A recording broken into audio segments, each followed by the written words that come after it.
இன்றைக்கி என்ன பண்ணலாம், பூரி என்ன பண்ணலாம், பூரி சொல்லலான்ட்டு ஸ்டவ் பற்ற வச்சு எண்ணெய் காய வச்சுருக்கேன். என்றைக்குமே நம்ம நினைக்கிறது நடக்கிறதும் இல்லை, ஒன்றும் இல்லை. பூரியெல்லாம் தேய்ச்சி வச்சுருக்கேன். எனக்கு பூரி உருளைக்கிழங்குனா ரொம்ப பிடிக்கும்.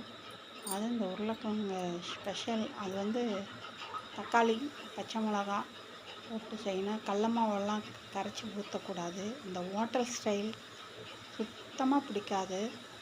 இந்த ஹோட்டல் ஸ்டைலில் என்ன பண்ணுவாங்க, வெங்காயம் போடுவாங்க, உருளைக்கிழங்கு லைட்டாக போட்டு கடலை மாவு இருக்குல்ல, அது கரைச்சி ஊற்றிடுவாங்க.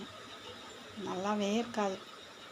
எனக்கு வந்து கடலை மாவு கரைச்சி ஊற்றக்கூடாது.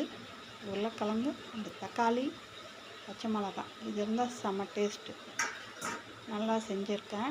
இன்னைக்கு சாப்பாடு கூட நல்லா அருமையாக இருந்துச்சு. ஆனால் இது மந்த்லி ஒன்ஸ் இல்லைன்னா ஒரு மாதத்தில் 2 தடவை 3 தடவை தான் செய்ய முடியுது. ஏன்னா எங்கள் வீட்டில் அதிகமாக லைக் பண்ண மாட்டாங்க. அப்படி தான் சொல்லுவாங்க. ஆனால் நல்லா போட்டு சாப்பிடுவாங்க.